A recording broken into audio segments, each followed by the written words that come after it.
മനുഷ്യ വന്യജീവി സംഘർഷം ലഘൂകരിക്കുന്നതിനായി ആദിവാസി ഉന്നതികളിൽ അധിവസിക്കുന്നവരുടെ അറിവും അനുഭവ സമ്പത്തും പങ്കുവെക്കുന്നതിനായി ഗോത്രഭേരി സെമിനാർ സംഘടിപ്പിച്ചു.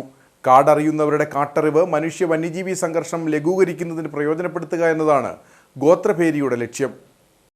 വെള്ളപ്പാറ ഫോറസ്റ്റ് ഡോർമെറ്ററിയിൽ നടന്ന സെമിനാർ കോവിൽമല രാജാവ് രാമൻ രാജമന്നാൻ ഉദ്ഘാടനം ചെയ്തു.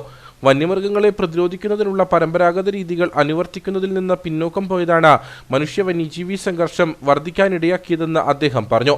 ഉൾവനത്തിൽ വന്യമൃഗങ്ങൾക്ക് ആവശ്യമായ ആഹാര പദാർത്ഥങ്ങളുണ്ട്. എന്നാൽ പുതിയ ആഹാര രീതികൾ മനസ്സിലാക്കിയ വന്യമൃഗങ്ങൾ വീണ്ടും മനുഷ്യവാസ മേഖലയിൽ എത്തുകയാണെന്നും കോവിൽമല രാജാവ് പറഞ്ഞു. അപ്പം മുൻകാലങ്ങൾ സംഭവിച്ചത് നമുക്കിനി തിരുത്താൻ കഴിയില്ല.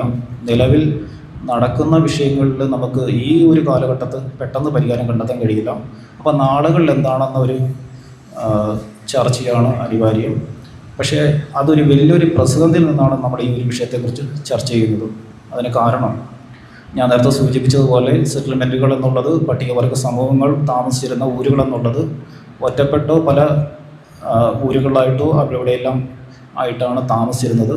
അതുകൊണ്ട് തന്നെ നമ്മുടെ ഊരിലുള്ള ജനങ്ങളെയും സംരക്ഷിക്കാൻ പാകത്തിനുള്ള, നമ്മുടെ കൃഷിയെ സംരക്ഷിക്കാൻ പാകത്തിനുള്ള ഒരുപാട് പ്രവർത്തനങ്ങൾ നമ്മൾ ചെയ്തിരുന്നു.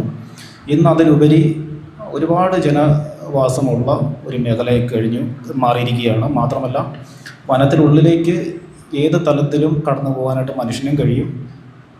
വനത്തിനുള്ള മൃഗങ്ങൾ നാട്ടിലേക്ക് കടന്നു വരാനുള്ള സാധ്യതയും കൂടുതലാണ്. ആ ഒരു സിറ്റുവേഷനിലാണ് ഈ ഒരു കാലഘട്ടം നിലകൊള്ളുന്നത്.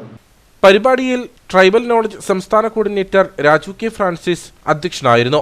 കേരളത്തിൽ അധികരിച്ചു വരുന്ന മനുഷ്യ വന്യജീവി സംഘർഷം ലഘൂകരിക്കുന്നതിനു വേണ്ടി കേരള വനംവകുപ്പ് നടപ്പിലാക്കുന്ന 10 മിഷനുകളിൽ ഒന്നായ മിഷൻ ട്രൈബൽ നോളജിന്റെ ഭാഗമായാണ് ഗോത്രഭേരി എന്ന പേരിൽ കോട്ടയം ഡിവിഷൻ, ഇടുക്കി വന്യജീവി ഡിവിഷൻ എന്നിവിടങ്ങളിൽ സെമിനാർ സംഘടിപ്പിച്ചത്. വിവിധ ആദിവാസി ഉന്നതികളിൽ നിന്നുമായി 45 പേർ സെമിനാറിൽ പങ്കെടുത്തു.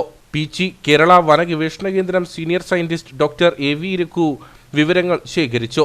Idukki wildlife warden G Jayachandran, social forestry division Idukki assistant conservator of forest PK Vipin Das, tribal extension ഓഫീസർമാരായ റോയി ആനിയമ്മ തുടങ്ങിയവർ സംസാരിച്ചു.